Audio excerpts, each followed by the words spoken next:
alongside my awesome co-host Grant Hillman. You're watching the third episode of the Gritz Blitz podcast. Grant, how are the vibes like in Athens right now? How is the scene?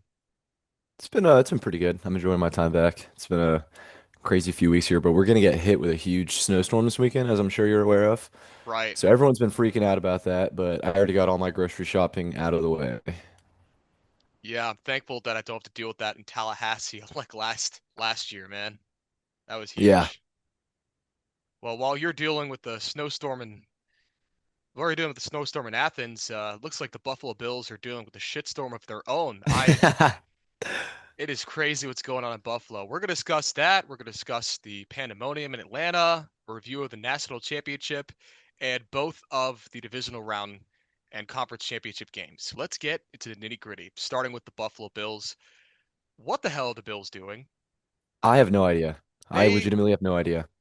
they go in and fire Sean McDermott, who, yeah, he had his flaws, but he might be the best coach, one of the best coaches in the 2020s, and That's definitely probably one the of the best coach they've best. ever had. Yeah, I mean, outside of Marv Levy, definitely the best head coach the Bills have had. Right. And Yeah. then they also promote general manager Brandon Beane to to COO essentially and general manager as well. Grant, what is your initial reaction on this? I just want to know. I was in shock. I woke up, read the headline, and essentially yelled like that second. I am in absolute shock. I don't understand it. I can't get behind it. I have so many questions, and none of them have answering, to be honest with you. None of them have answers. Yeah, I it just seems like that move has aged worse by the day, every single day.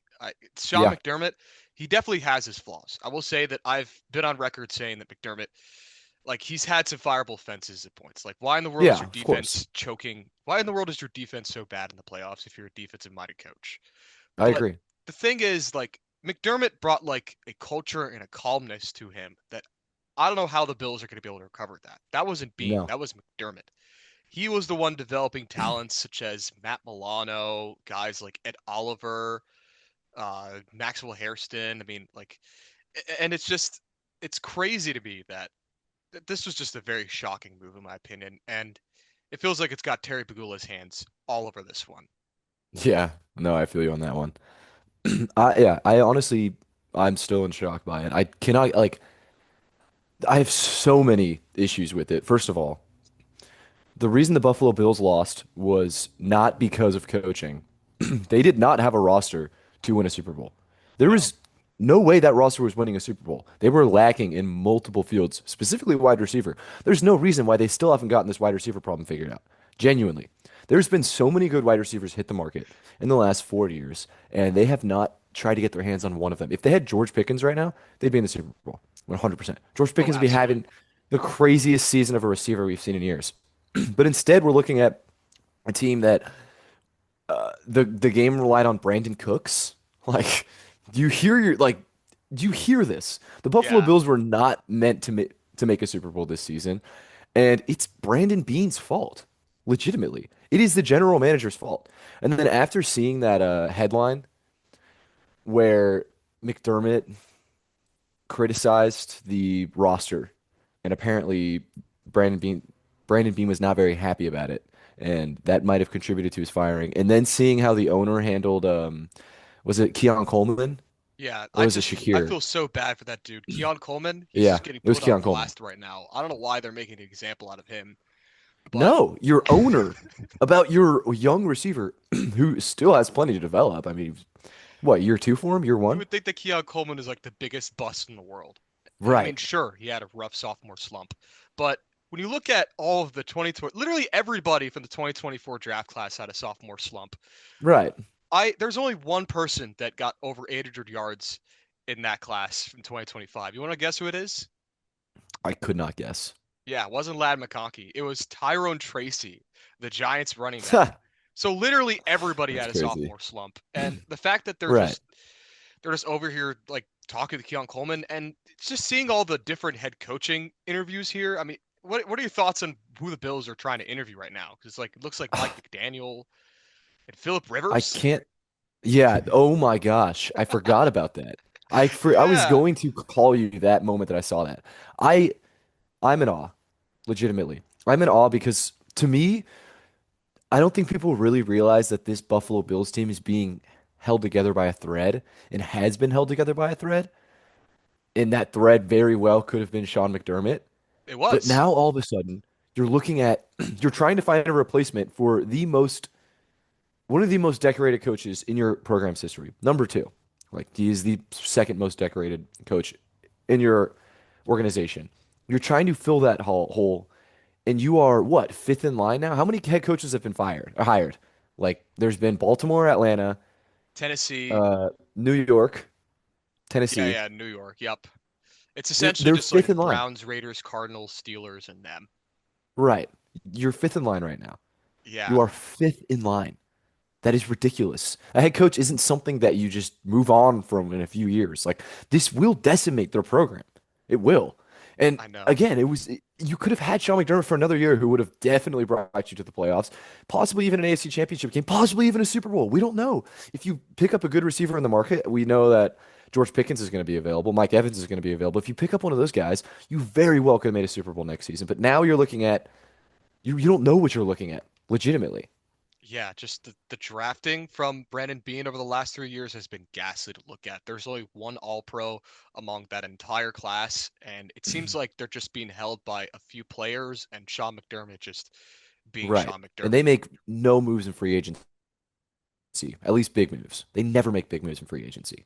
Yeah, but it's just a very strange situation. I'd still say the Bills are a pretty favorable spot, though, for a head coach, wouldn't you think? Yes, 100%. I think they're number one without a doubt.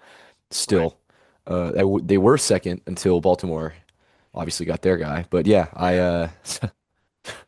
I don't even have anything to say. But now Sean McDermott's a free agent. Where do you see him going after this? I'm feeling either Arizona or Pittsburgh, but I'm actually leaning a little bit more towards Arizona. I do think Pittsburgh would be a better job, Yeah. and he's a defensive-minded head coach. I could very well see him landing in Pittsburgh, but I don't know. For some reason, Arizona's speaking to me. My theory, I think he either goes to Cleveland or the Raiders, and I'm really leaning heavy towards Oh, this Raiders pick. But there's a specific reason for this.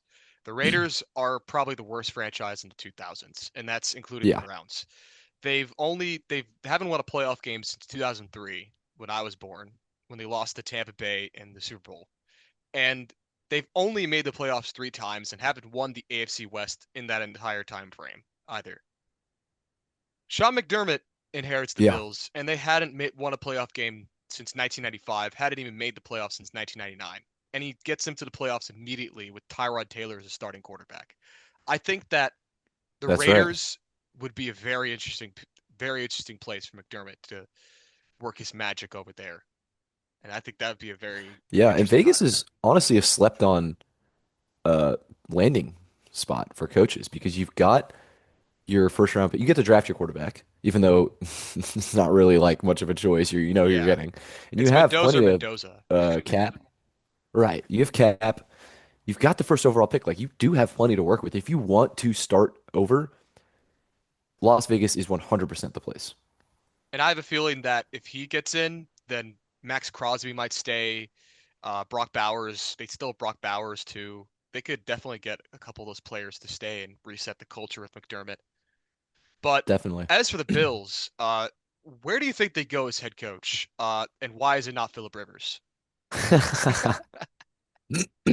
I think Joe Brady is the only like outcome that could possibly bring any bit of hope to Buffalo.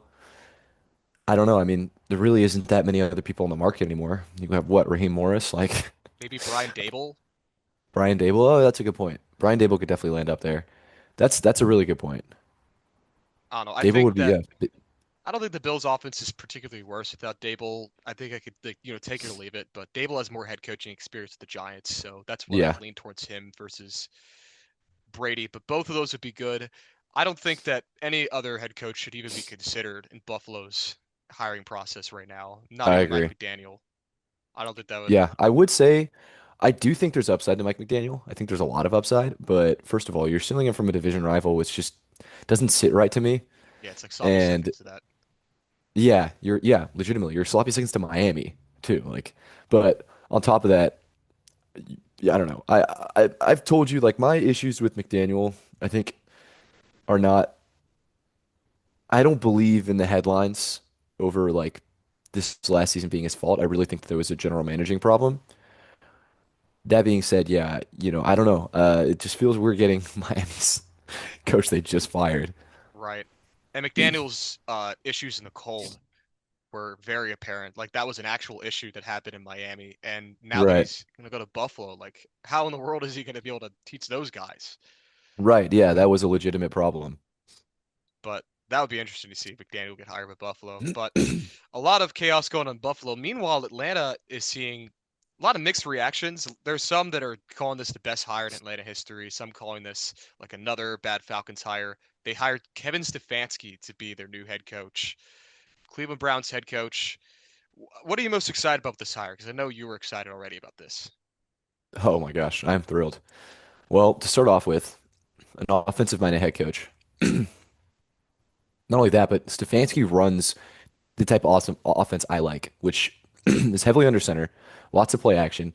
The run is complementing the pass and not vice versa, which, with Bijan, it really could go either way. But I'm really excited to see a guy run this heavy bootleg PA offense. And I'm excited to see if we can develop Michael Penix to that type of quarterback. I legitimately am excited to see that. I'm excited to see what Penix could be like if he plays under center efficiently. Yeah, when you look at how Joe Flacco did in that random stretch in 2023 and about how the offense looked, albeit somewhat with Jameis Winston turning the ball over in 2024, you get a little bit excited about that. And I think that he can Yeah, definitely utilize their talents, but that also goes hand in hand with them hiring Tommy Rees to be their offensive coordinator at Cleveland. What do you think about that hire? I don't mind it. I think we haven't seen enough out of Tommy Rees. We really Yeah, haven't. We've barely seen anything. Also, it's a little bit more of a figurehead considering Stefanski is calling plays for the most part, and I'm expecting him to call plays in Atlanta. So I don't know. It's more of the system. If it's the system that Stefanski wants to run, and Tommy Rees is the guy who wants to run the system, then Tommy Rees is the guy. There's no doubt about it. There's no other past issues you can look at, especially considering this guy does not have offensive coordinating experience like other OCs do. But I trust Stefanski with this hire. Tommy Rees is a guy he's been close with, who really has not been given a legitimate shot for more than last season. So why not? Why not? yeah, I think that Reese he has very little experience. He does do a good job of getting the guys that are really important the ball. Like I think he's gonna do a good job of getting Drake London, Bijan, and even Kyle Pitts if he signs with Atlanta again the ball. My only issue Right. with him is just like the running scheme. It's kind of bland and boring.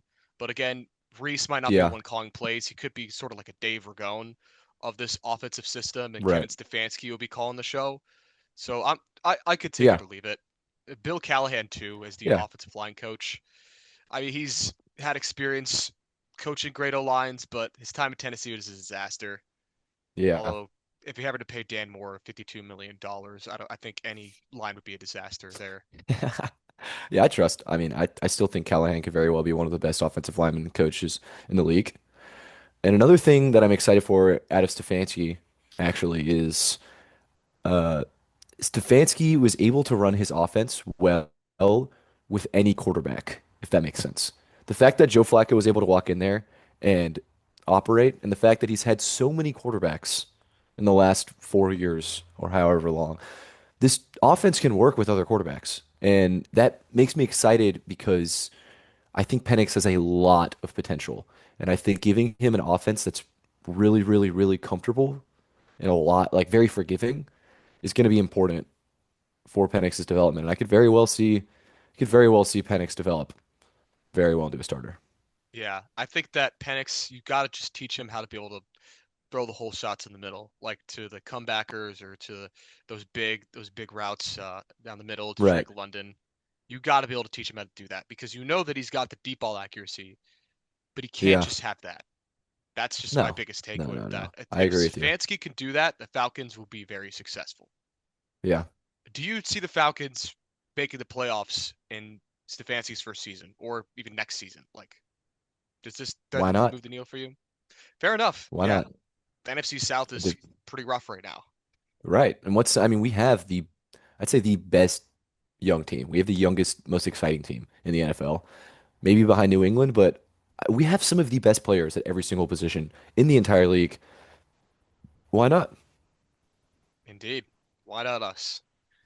Going into the other coaching carousel news, the Titans, I guess they were bullied into hiring Robert Saleh because they were going after Jason Garrett and Mike McCarthy.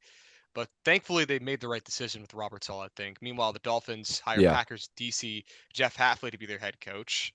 Interesting. The Ravens land Chargers defensive coordinator Jesse Minter as their replacement for John Harbaugh. How would you grade all of these hires? Baltimore, I'm going with an A minus. I think that's a really, really, really sneaky good hire. Agreed. And I'm excited to see what happens there. I really feel like Baltimore kind of stole the show and nobody's noticed it yet. It was a very, very sneaky hire, guy very much under the radar. So yeah, I'm happy with that. I give it an A minus.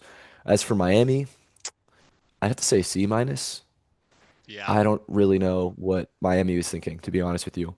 I maybe there's something that they know that I don't, but I have not seen a defense out of Jeff Hafley that's made me stop and think, damn, that guy needs to be a head coach somewhere, or even that guy needs to be a defensive coordinator somewhere. Like, Right. it's fine, it's serviceable, but their defense, especially this season, was so dependent on Micah Parsons, and as soon as he fell off, it kind of fell apart. It was actually falling apart all season, I'd say.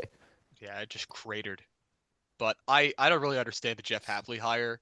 I said this, I may have said this last time we had the podcast, but if you don't have a transcendent defensive system like D'Amico Ryans or Mike McDonald, I don't think hiring a defensive coordinator is ever the right move.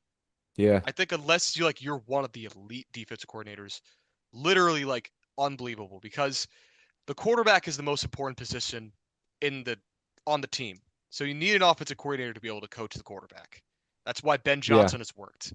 That's why you see so many teams going after offensive coordinators. I don't think that Jeff Hafley really works, but going back with the Titans and Robert Saleh, I think that could work because Saleh's Oh, yes. defense is Yes. really good. It I was am really also good with the Jets. very happy to see Salah get another shot. Yeah, I don't think off the bat Saleh's going to be that good with the Titans just because he How wasn't can you great with be? the Jets. Yeah, the Yeah, Titans are probably going to be around the same record, but you'll see it in year 2 and year 3. Those right. guys are going to be so much better. But which coach do you think has the best chance to make an impact with their team? Well, if we're talking impact, neither good nor bad, I'd say Jeff Hafley. But if we're talking positive impact, I'd say Jesse Minter. Really, I'm Agreed. very, very, very excited to see how that Baltimore team shapes up. I'm really excited to see how good that offense is going to be. And I will say, Tennessee excites me a lot. I'm really happy to see Robert Saleh get another shot, given the absolute disaster that New York was, and the fact that he honestly did the best he could out of that situation. So I do think that he can bring a lot to Tennessee, although again, it's going to be a very trudging first few years. But I think overall, like initial impact, I'm giving it to Jesse Minter. Yeah. Minter, I've heard from sources that Minter was the Ravens' favorite from the get-go because Minter was a defensive assistant, defensive backs coach from 2017 to 20 under John Harbaugh. Then he moves to Michigan with Jim Harbaugh and then goes to the Chargers when Jim Harbaugh gets hired. I think that this was a great decision. I don't know why it took so long, but Jesse Yeah, Minter, I felt like he was always going to go with the Ravens, but I'm curious what the Titans offensive coordinator is going to be. I think I've heard yeah, that rumors of Brian Dable is going to be the offensive coordinator, but that's that'd be going to be a very awesome. important hire. Yeah, Speaking of that would be other awesome. OCs, the Chiefs have hired Eric Bieniemy to be their OC again, while the Bucks hired Zach Robinson to call plays for them. What what are your initial thoughts on this? Man, this might be a steaming hot take, All right. but Atlanta, watch out. Zach Robinson, in my opinion, is a very good offensive coordinator. I think that what happened in Atlanta was an absolute disaster, and that he was forced to get completely out of his comfort zone when he was not ever told he would have had to. This guy was promised the best West Coast quarterback on the market, was given the best West Coast quarterback on the market, and then immediately was given a first round quarterback that does not run any type of offense that Zach Robinson will run. Just flat out. Penix was Right. never going to work under Robinson. And when we had a healthy Kirk Cousins, our offense was electric. It really was. It was really good. I can't help but think that Tampa Bay may be really good with Zach Robinson at offensive coordinator, especially with Baker Mayfield. I don't know. I'm worried. I'm worried. Yeah, So that's my thoughts. he's a much better quarterback than Michael Penix, especially for that Zach Robinson system, which thrives in a lot of short Right. passes and a lot of digs down the middle. I think the Tampa Bay could be very good next year. I just find it funny, and with all the drama with Baker Mayfield against Kevin Yeah. Stefanski too, I think that Yeah. that matchup between the Bucks and Falcons, it deserves a Sunday Night Football slot. I think Oh, that dude, we're deserves to be definitely gonna get a Thursday night game out of that at the very least. yes. It deserves to be in front of a national audience. Like it's Yeah. like every single year that it's absolute cinema between Tampa Bay and Yeah. Atlanta I'm so excited. in the Baker Mayfield era, at least. Tom Brady was a little less close, but uh, speaking of teams that actually win things, the Indiana Hoosiers ended their perfect season with a 27-21 victory in the national championship over the Miami Hurricanes. Fernando Mendoza was crowned offensive MVP, while Mikhail Kamara won the defensive MVP for the blocked punt. What was the biggest culprit for you from Miami losing this game? Man, it's hard because I really don't think that Miami did a lot wrong. It really, they came down to that blocked punt, which is crazy to say, but Miami's special teams has been absolutely abysmal this season. I really feel like we need to talk about this. They've been horrible. They had a 10-point swing just based off of special teams because they missed that field goal also earlier in the game. I, I I don't even know what to say, man. Miami's special teams has just been absolutely god awful. That being said, that was really the only tipping point. I want to say that they couldn't stop Mendoza when it mattered, but that's like, I mean, Mendoza's got that dog in him. yeah, really fought for that touchdown. He was Yeah, gonna score there. it was an Andrew Luck-esque moment. Remember when Luck had that fumble against Kansas City and then recovered it in the end zone for a touchdown? Right. That was crazy. Yeah. That and this Miami team still fought till the very end. They ended up getting the ball back and driving down the field with plenty of time left. They very well could have won that game. Yeah, I think Miami might have one of the best Cinderella runs in all of college football, Yeah. and I think that also just speaks to how good the college football playoff the structure is now. You know, they Yeah. get a lot of complaints about it, but at the end of the day, a team like Miami proved that they deserve to be at-large bids deserve to have a shot in the CFP. But that special teams, man, just awful. Um, Miami has a lot of pieces going to the draft. How well do you think that Miami does next year? Do you think that they could make the playoffs again next year? Maybe not next season, but I do think with their head coach, there's no reason that this is it. I still think they've got plenty to play for. I could very well see them coming back in, 2 to 3 years, but I don't know about next season. They've got a lot to cover in the transfer portal and recruit. Yeah, I agree. They're losing Ruben Bain, Nakeem Messidor, Carson Beck, which might be addition by subtraction there, but they lose. I had That's to funny. talk about Carson Beck at least once, but they they're losing a lot of players. Maui too, and I think that Miami's just due for a step back year next year, especially Yeah. with Mario Cristobal calling the shots. He's a good head coach, but he always seems to have these strange, puzzling losses against much weaker opponents that take Miami out of the running. Like look at last year. They had Cam Ward Yeah. and they Yeah. lost to Still need to Syracuse make and the Georgia playoffs. Tech. And Georgia Tech, yeah, and an absolute coaching blunder too. Like that was horrible. That was a Right. horrible game on Miami's end. Absolutely. And I mean the fact that you couldn't lead Cam Ward to a national championship. Yeah. And they were so good all season. There was no doubt in my mind that they were the number one team all season at one point. Yeah, absolutely. They looked like they were going to win the ACC by a boatload. Yeah, they looked like they were going to win the national championship. They looked insane. And then it just all came crashing down. Right. It's almost Um, like this season. but as for Indiana, how does Indiana's squad stack up to taking it back to Georgia because we usually talk about Georgia and Atlanta on this Yeah. podcast? Well, how does it stack up to Georgia's championship winning squads? We still have a lot to see. I think it might sound a little dumb, but looking back at that Georgia squad, I think the amount of players that went pro and ended up being such good players is what makes that team feel so much more electric. I don't know. I mean, that's a good question. That's a really good question. I really don't know if I have an answer to that, but I will say that if we're talking strictly like pound for pound talent, guy for guy, I think Georgia's squad was one of the best in college football. just purely based off of, I mean, we have better recruitment than Indiana does. Let's be real. Indiana did they even have a 5 star? Was it no 5 star and like 4 4 stars? No, they didn't have a 5 star. Yeah. I It's so mean, of crazy. course, they still have the number one pick in Heisman, so it's not like, They were ranked ninth that in the Big matters. Ten in that class. It was just crazy. Yeah, but I think Georgia's got the better team pound for pound if we're talking about their championship winning team. Yeah, I think 2022 Georgia was definitely better than Indiana's. Yeah, 2021 Georgia, maybe they lost to Alabama in that SEC championship, and right. that was their only loss. Yeah, They had a couple close games as well. Indiana though, just like they didn't really ever. They had only a couple close games in the Big yeah, Ten no, only a against few, Ohio State. only a few. But I mean, they, now, I my gosh, what are you saying? was gonna say, I mean, they went and beat their rivals. I wouldn't even say rivals, like big brothers. Yeah, They beat Penn State at Penn State. Like, that was even if beautiful. that's not a ranked Penn State team, that's still a really good Penn State team. And the fact that they were able to walk in there and punch them in the mouth, I mean, that's huge. Yeah, they beat Purdue, which is clearly a big rivalry of theirs. They did. They handled business. They absolutely did. Might be the Yeah, most impressive win of Coach Signetti's career. Nah, I'm playing. But it's funny. after this championship, where does Coach Signetti rank in the coaching pecking order out of the best head coaches in the league right now? Second, I'd say. Still hasn't shown enough for me to be better than Kirby Smart. But yeah, let's put him at second. Yeah, I definitely put him second over guys with Ryan Day.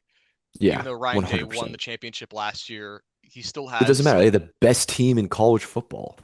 They Yeah, almost underachieved. They lost to Michigan. they absolutely underachieved. You could definitely say they underachieved. They lost to Yeah, 9-3 Michigan in Teron Moore's first season. yeah, Now he's gone, but that's just right. crazy. But I think Cincinnati, that's a good chance number two. Does he become the best head coach in the nation if Indiana wins again? I don't see the longevity because to me, Indiana could very well be bad in the next 5 years, 7 years. Just how college football works, it cycles for the Yeah. most part.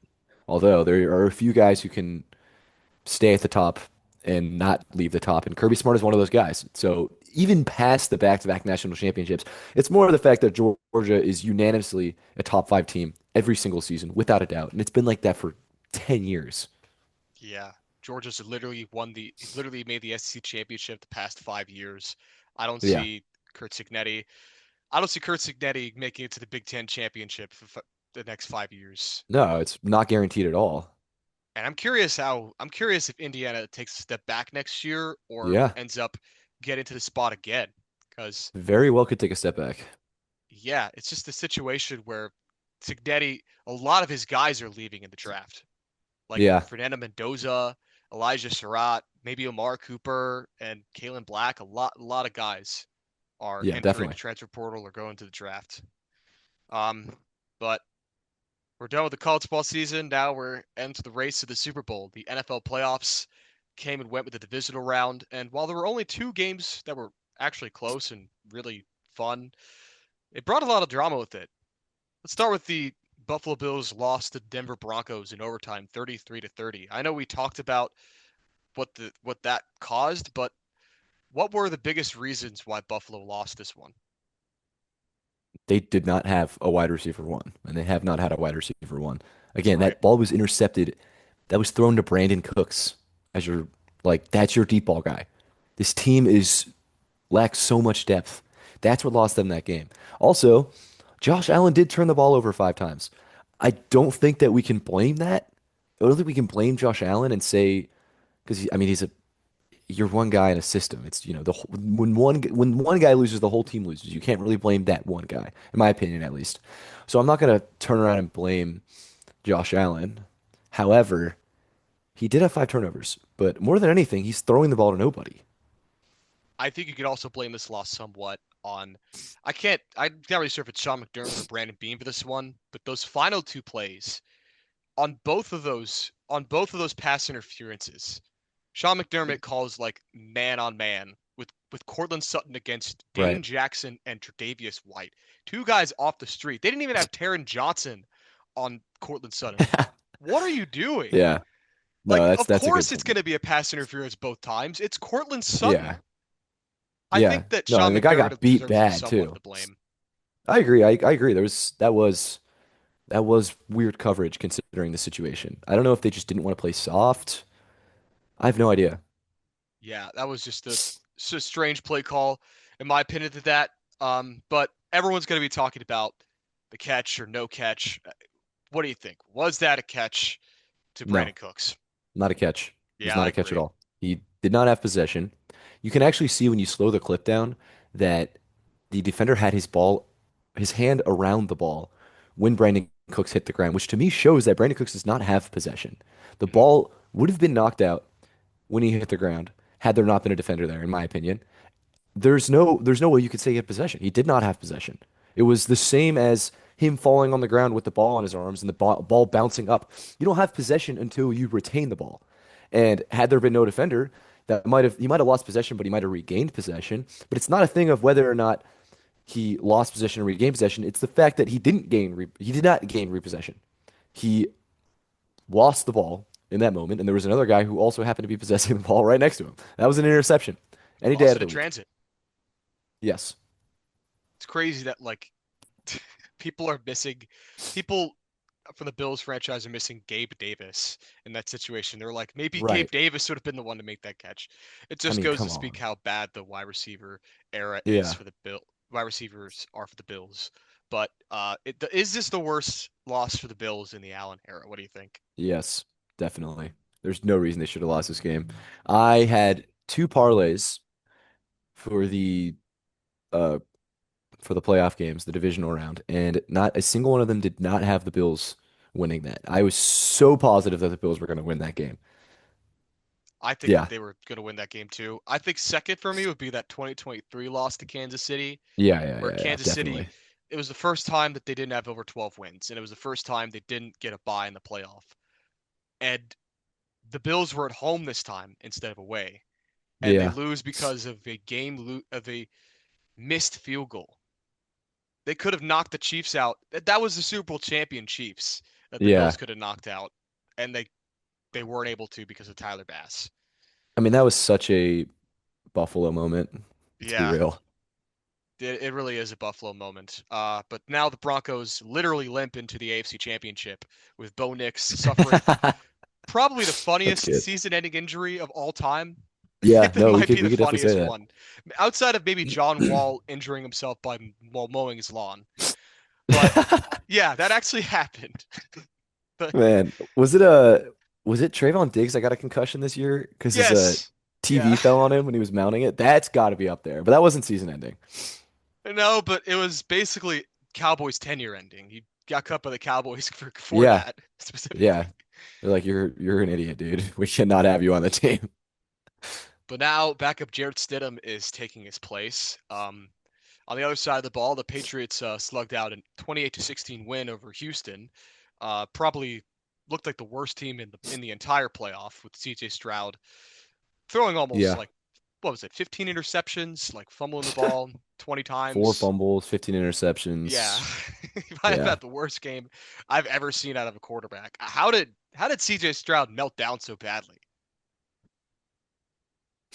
I mean that New England defense I don't think is talked about enough because people are so focused on Drake May's MVP season. But that is a really good defense, really good safety duo. They tend to get to the quarterback pretty well, as we can see. That's what happened. Also, man, I know I just said that it's you can't blame one guy in the playoffs or for a loss. I mean, you can't blame one guy for a loss. I throw that all out the window when I'm talking about CJ Stroud. That was Right. abysmal. That was 100% his fault.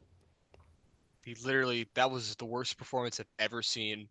I've been watching football for you and I have been watching football for like 12 years, and I think that might be the worst one, the single worst one of all time. Yeah, And very well could be. I I don't think Nico Collins would have changed anything at all if he was in. Definitely Me out with a neither. concussion. Me That was neither. just I it'll be a very interesting decision to see what Houston does with CJ Stroud now. I do you Yeah. see Houston giving CJ Stroud an extension this upcoming year? So this is his fifth year, correct? This is Sorry, his only third his year. third year. So Okay, Houston so would have you to have give your him fifth fifth year year option option on him. though. Hmm. I do see them taking his fifth year option, but I Right. don't think that's as much of a commitment, as an actual extension. I don't see them extending him. Hmm. I honestly, I like, I know the guys showed so much promise his rookie season. I wouldn't even say promise, just showed us so much.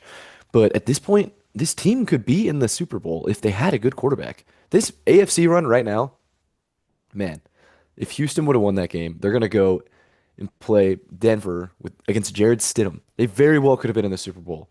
Very well. They also had one of the worst offensive line in the league too. Like Yeah, Stroud, that is true. he probably had a Patriot. He probably had like a streak of white and gray in his lap about 50% of the time I saw him on TV. Yeah. And then he also has one of the worst wide receiver duos in the league. Jaden Higgins looks good.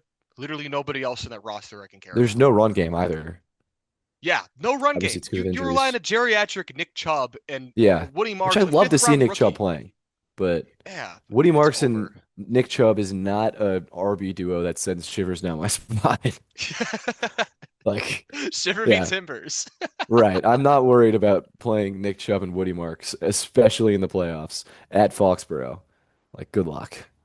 Well, speaking of that, now the Patriots and Broncos play each other in the AFC Championship.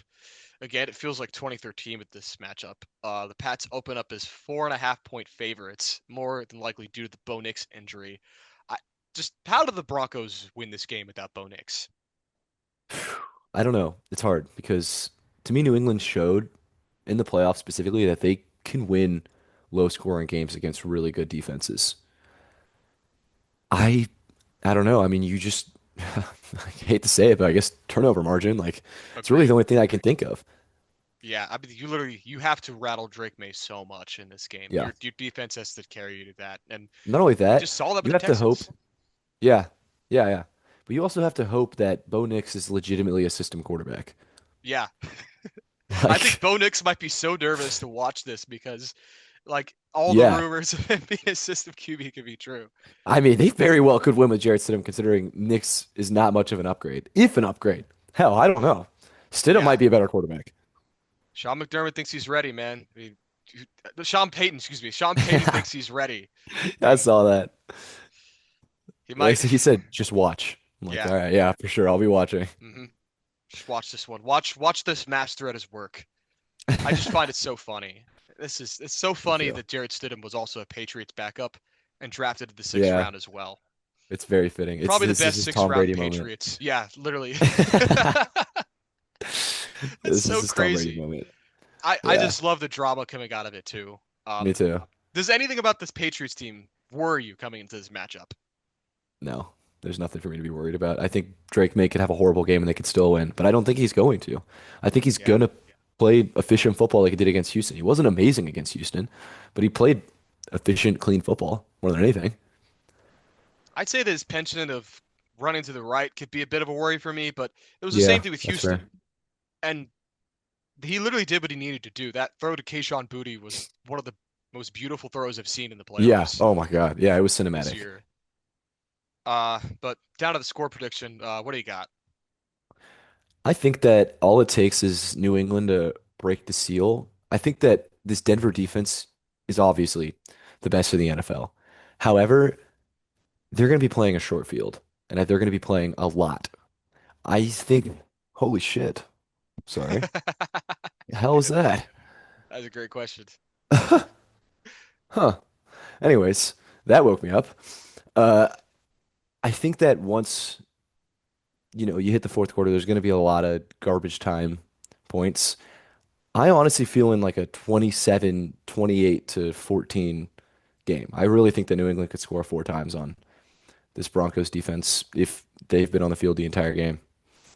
Yeah, man. Jared Stidham, he might be like on, he might be like the 50th best quarterback in the league right now. I remember hearing like a word from his agent being like, if you want to be worried about losing your job, if you want to be worried about a starting quarterback losing his job, sign Jared Stidham, which is such an indictment on Stidham. Jeez. I don't think Jeez. I think Denver still somehow has a chance though, just because of their insane Yeah. defense and the fact that it's in 100. Mile High. They're the one seed with Bo Nix. Like, Yeah, why not? They really could, man. I don't know. Like, ask John Elway if he can play. And I've also literally seen still like and that he literally in his last game against the 49ers like 5 years ago or 4 years ago, he threw like 400 yards and still lost the Yeah. game. Yeah. So I don't think that the Broncos are going to win, even if they get a good quarter performance out of Stidham. I think it's going to be a New England 17-10 win, Okay. and the Fair. Patriots go on to the Super Bowl. Hooray! Yeah, the evil empire. The Right, Bills were they're just keeping back. the seat warm for them that whole time. Seriously. Seriously.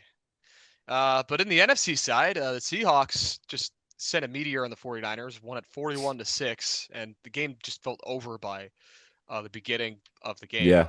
That Rashid Shaheed kickoff return touchdown. Yeah, that was more points than San Francisco scored the entire day.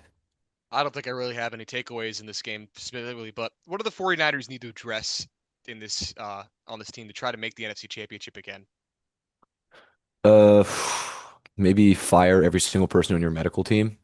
Right. That's what I would say. Like, I don't know. I mean, they've got a really good team. They've got a really good coach. I think barring injuries, there's no reason why they couldn't be here next year. There's no reason why they couldn't be in the Super Bowl next season.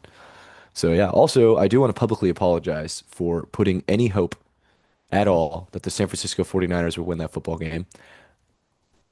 I'm at a loss for words. That was wow. I really ate my words. Oh man, I was just brutal. Literally, like from the first snap, it was just over.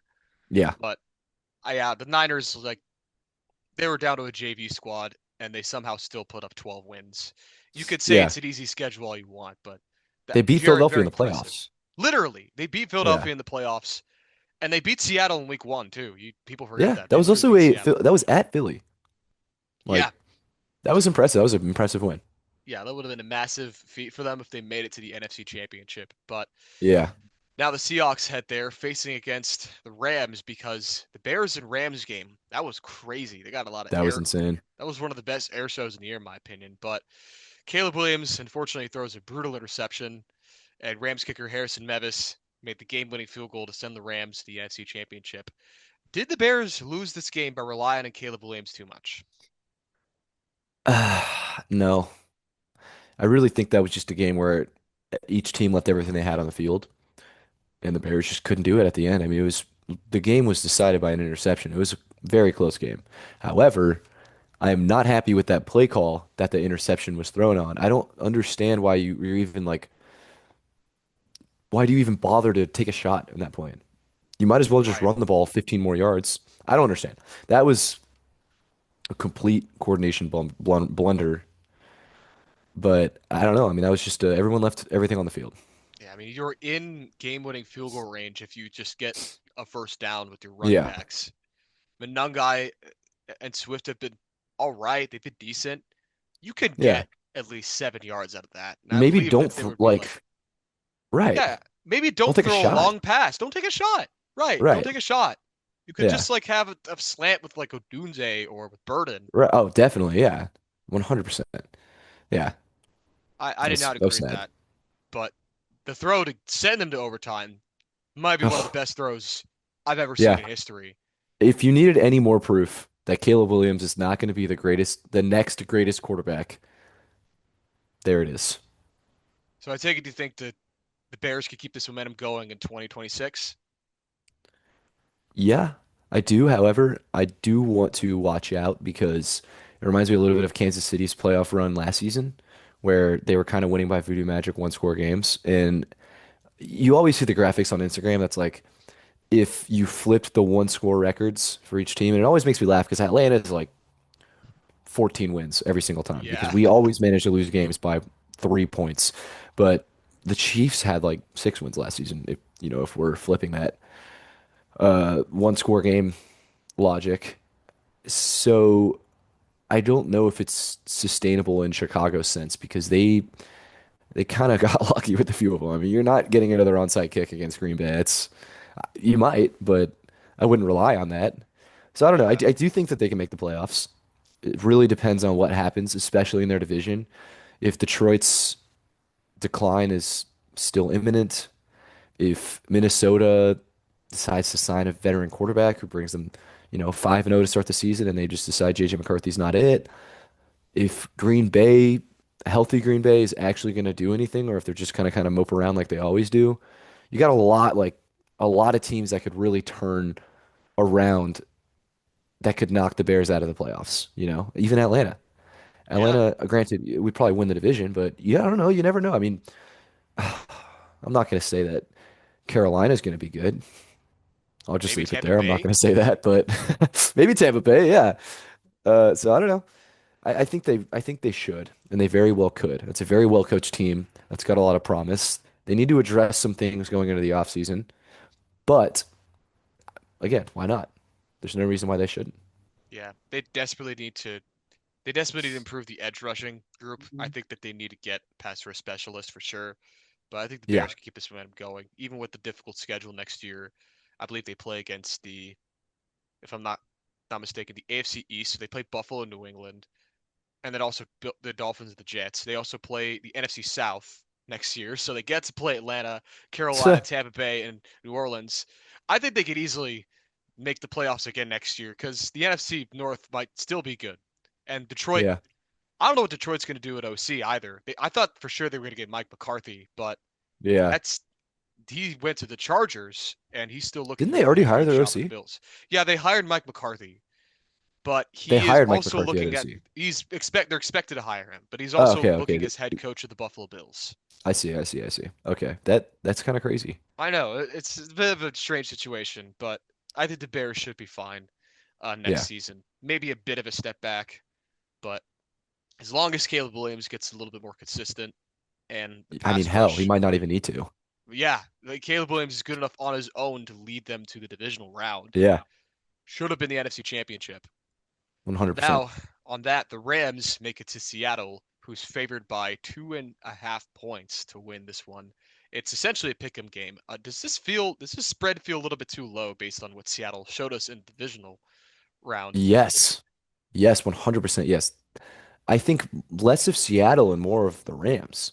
That game against Chicago was ugly, really ugly. And that game against Carolina was even uglier. It really I was.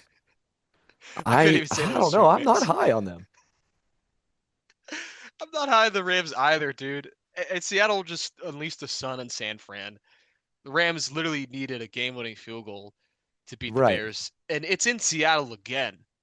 I Right. think that like that that win that Seattle had against the Rams was in LA. So Yeah. It was. I don't It think was. it's Yeah. going to be close. I don't think this matchup's going to be close at all. I'm predicting Yeah, I could Seattle very wins well this agree with one you on that. 26 to 17, and I think the Seattle punches their ticket to the Super Bowl with the 12th man. What about you? Yeah. Wow, dude. Could you imagine a Seattle Seahawks New England Patriots Super Bowl again? Oh my Oh gosh. my gosh. It just hit me how close we are. Yeah. It's either that or Wow. Seahawks Broncos. That's just, I mean, same difference. Yeah. Um, yeah, if the Rams lose, I do have Seattle winning this.